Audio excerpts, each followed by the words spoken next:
It has only been a month since the Switch 2 released, and already the likes of Amazon and AliExpress have a plethora of accessories on offer. But are they any good, and what's worth picking up?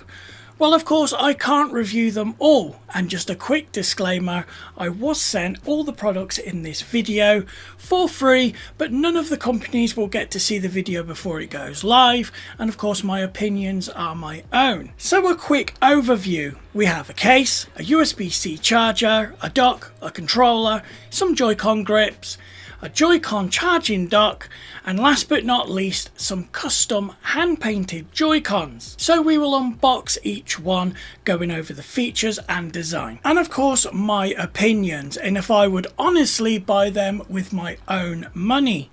Now, all the links to the products are in the description below, and some of them will be affiliate links with no extra cost to you, but I'll get a little bit of a kickback to help the channel and make more content like this. So first up, we're going to take a look at the ABXYLUTE C8 Controller. Now, this isn't just for the Switch. You can use it on PC, Android, iOS, etc, etc. You can use it on so much stuff. Let's do a quick unboxing, and the first thing we've got here is, this is really cool. It's the charging dock, but you can also use it as the wireless receiver. We'll look at that in a moment. So the controller itself looks really cool. It's transparent, you can change the front shell because it's magnetized, and you can also change the analog sticks, so we could put shorter ones on there. I do like the longer ones, it gives you more precision. Now, they are TMR analog sticks and triggers, so you're not going to have to worry about stick drift. Turning the controller on, we can see all the sections that light up with RGB, so around the thumbsticks. It lights up ABXYLUTE on the bottom left, and then of course all the buttons light up white as well. It looks really cool. Now, we do have that wireless dongle we can use on the PC or Mac, and we also get a USB-C to USB-A cable. Now, this does do power and data.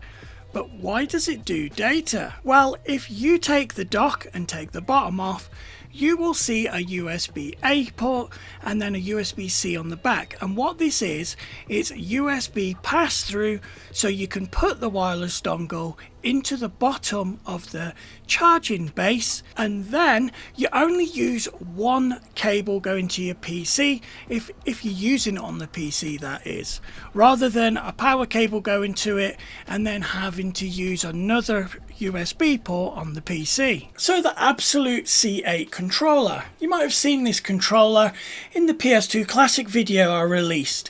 If not, go click up there somewhere and take a look. It was a really fun project. Now, one thing you need to know is the C8 was never designed for the Switch 2 in mind, but it was designed for the original Switch. But that being said, the only thing that's missing is that chat button. I guess I'm never going to use that button, so no big deal, right? The important part is it connects and works with the Switch 2 flawlessly. It's been my go-to controller since the release of the Switch 2. The charging dock is a welcomed addition, making charging and displaying the C8 a nice touch. And let's not forget the USB dongle that can be plugged inside the base of the actual charging dock, so you only need to connect one cable to the PC. It will be no surprise that I do recommend this controller, and I 100% would use my own money to buy one. Next up is the third-party Switch 2 dock called the S3 Max. Now, they do two different versions, one with and one without Ethernet. Now, the one we have here hasn't got the Ethernet, but I'm not too bothered about that. These docks are really good value for money. So as we open it up and take a look at the dock for the first time, one of the things that I did notice that it's very lightweight. We have instructions here, but I never read them. So as we can see, it's kind of like a Switch 1 classic design, where we have the blue on one side and that orangey red on the opposite side. So let's take a look around the device.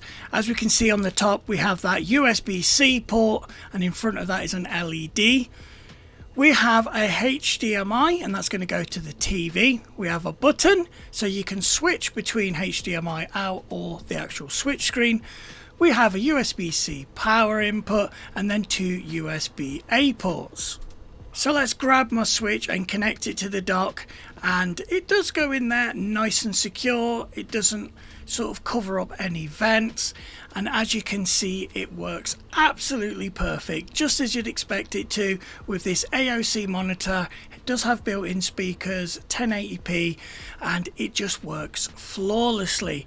I'm also recording the footage so you can take a look at the output quality yourself. Now, even though this is a 1080p monitor, it can do 4K at 120Hz and 8K at 30Hz.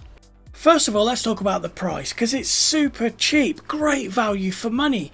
About $17 or £20 if you're here in the UK. It's about quarter of the price of the original Switch 2 dock. Now, I do use my Switch on 2 separate TVs, so having 2 docks is ideal. And this one works perfect. And of course, not needing a fan and charging faster is a massive bonus. So here is the not so good stuff. The dock, in my opinion, is a little bit plain and boring, and due to it being lightweight and made of plastic, it feels a little bit cheap. Of course, we don't expect a metal case or fancy RGB. At this price point, that's okay. It needs RGB, in my opinion. Just a little LED bar at the front would be amazing. So that's why I've decided to design my own Switch 2 dock. We're going to steal the boards out of this one, 3D design it in Fusion 360, we're going to add RGB, then we can 3D print it out. So if you don't want to miss out on that project, make sure you get subscribed. So this Switch 2 dock does exactly what it says on the tin. So would I buy one with my own money? 100%. Even if you're buying one to take it apart, and then we're going to design and 3D print my own with RGB. It's going to look amazing, just like we did with the Vita dock, and then I did a Steam Deck dock as well. This is going to be no exception. It's going to look really cool. Now, this is different. It's a 65 watt USB-C charging brick that looks like a Lego brick. Now, I really do like the design of this, and the color blue is a really nice blue. It's quite a small power brick. It just looks really cute, right? Now, for the Americans, they have this little spring-loaded flip, which is really cool. Nice and easy, convenient, especially if you're going to stick it in your bag. Now, unfortunately, here in the UK, we don't use the same plugs. So you've got to use this black. Oh, that looks terrible. I really wish they went the extra mile and had the adapter blue the same to match the brick. Now, one really good thing about the power brick is all the outputs. 5 volts 3 amps, 9 volts 3 amps, 12 volts 3 amps, 15 volts 3 amps, and 20 volts 3.25 amps, just to be different. So this brick is pretty much universal. So let's plug it into the Nintendo Switch 2 just to make sure it's charging, and of course it is. Now, the Switch is fussy when it comes to using the power cable in docked mode, but as you can see, everything is working perfect here. Well, what can you really say about a charging brick other than it works as expected and the brick design looks really cool? Unfortunately, being in the UK, it is a shame that we have to use that US to UK adapter. Not being the same colour as the brick itself, it just looks a little bit odd. Now, the best part about this charger is you can use it with the original dock without getting that error message saying please use the correct charger, or the one that came with the Nintendo Switch out of the box. I do think it's an awesome design, and having all those different voltage settings, it will support pretty much all USB-C devices. If I didn't already have a box full of chargers and cables, I would definitely buy one, and I do recommend this charger. So next up, we have a protective carry case that's dust and waterproof, durable EVA, Oriental themed, we'll get onto that in a moment, and it's made with environmentally friendly material. So let's go ahead and take it out of the box and have a look at the design. So not really Oriental in my opinion, but it is the Pokemon Snorlax, so if you're a massive Pokemon fan, I'm sure you'll really like this. I do like the blue and black colour scheme, and then of course we've got some foam pads in here. These are pretend Nintendo Switch 2s if you like. Now we've got some slots in the front for your games, and of course these are magnetic. It looks more like a clutch bag to me, something that, I don't know, your wife or girlfriend would have on a night out just for the essentials. So yep, the Switch is going to fit in there absolutely fine. There's some space for your MIG Switch, legit cartridges. So yeah, this is kind of a bit of a weird one for me, because I'm not really a fan of these style cases anyway, and the design is, for me, I'm quite old, so I would say this is more of a younger person's case, maybe. First, I need to let you know that I'm not really a fan of this style of case. I also don't like characters on the cases. I have a very minimalist, thin, plain sort of case that I prefer for my iPhone and my iPad and handhelds, etc. What I can say is the case is strong, it's made well, and it should last a long time. Would I buy one personally? No, but not because it's a bad case. Because it's not. I just prefer solid colours and minimalist design. So I've seen these charging docks basically just for your Joy-Cons before. There's a plethora of them out on Amazon and AliExpress, etc. So I was actually quite excited to have a look at one of these because I've never actually used one before. Now when I got it, I thought it was just for the Switch 2. That's completely my bad. I didn't look into the product details well enough. And taking it out of the box, I did actually realise straight away that it also has 4 slots for the original Switch Joy-Cons, as well as 4 slots for the Switch 2 Joy-Cons. And I got really excited about this because, as you probably guessed, I have loads of Switches, loads of Joy-Cons, official ones, third-party ones, etc, etc. This is just going to make things super convenient when I've got third-party Switch 2 Joy-Cons to review, and I've got the original Joy-Cons. Maybe I'll get more sort of Switch 1 Joy-Cons in the future to review, and of course this is really going to help. Now let's put 2 Switch 2 Joy-Cons and an original Switch Joy-Con in there, and as you can see, they're all charging nicely. Now this really did surprise me in a good way. I was expecting a Switch 2 Joy-Con dock, but when it arrived I actually seen that it can charge both Switch 1 and Switch 2 Joy-Cons. I got excited. As you might have guessed, I have lots of Joy-Cons for the original Switch. Now some of them are original ones and some of them are third-party ones. And I've got 2 sets of the Nintendo Switch 2 official Joy-Cons. So this will come in super handy, especially when reviewing third-party Joy-Cons when they inevitably get released in abundance over the next few months. It's super convenient and you'll always have charged Joy-Cons ready at the drop of a hat. I recommend picking one of these up if you have more than one set of controllers, and I would be happy to use my own money to buy one. So I'm sure you've seen these little hand grips for the individual Joy-Cons, because these were actually on sale before the Switch 2 even released. Now, if you've ever played Mario Kart and you've got big hands like me, it's really uncomfortable. Now, unless you're going to pick up a Switch Pro controller or a third-party one, this might be your best option. So you get a pack of 2, which is really handy, so no one feels left out.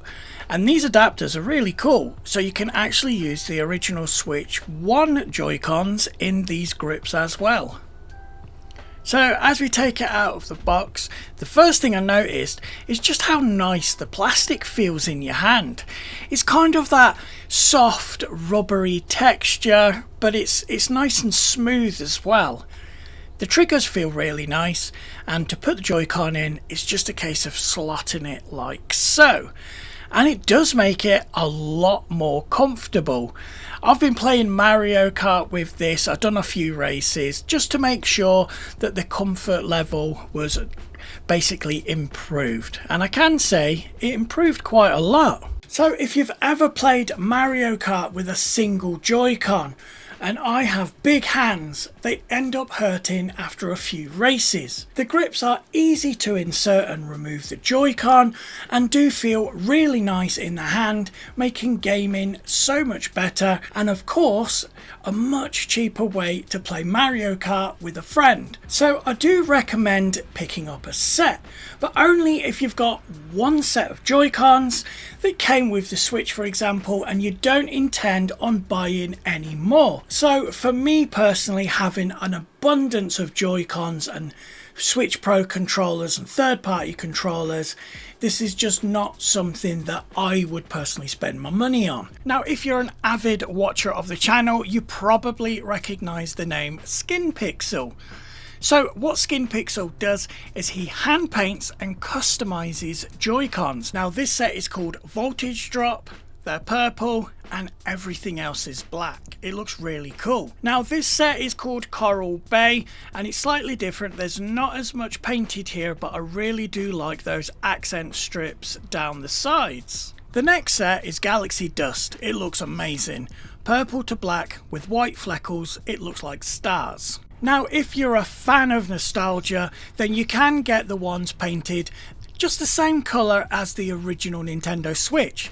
So this is what the Switch 2 would look like if it came with the blue and orange Joy-Cons. Next up we have some cherry red with black side strips.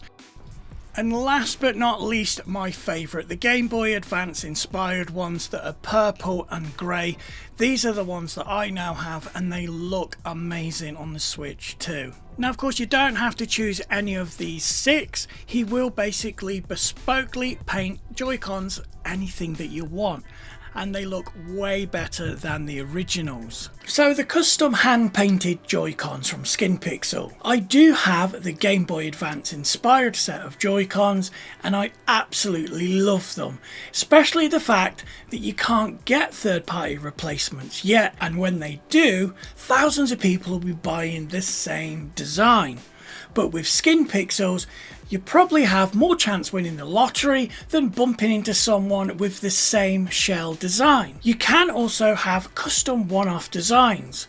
Just look at this Xbox controller he designed and painted for the channel. So the downside for now, and not for long, is you need to either buy a new set of Joy-Cons from him and have them painted, or send what might be your only set of Joy-Cons to him and then have those ones painted. But just like with the Switch one, third-party shells will be available soon, so SKINPIXEL will paint them, and you can replace the shell if you're confident enough, and if not, he always offers an install service for peace of mind. So what's your favourite out of the 7, and would you consider picking any up?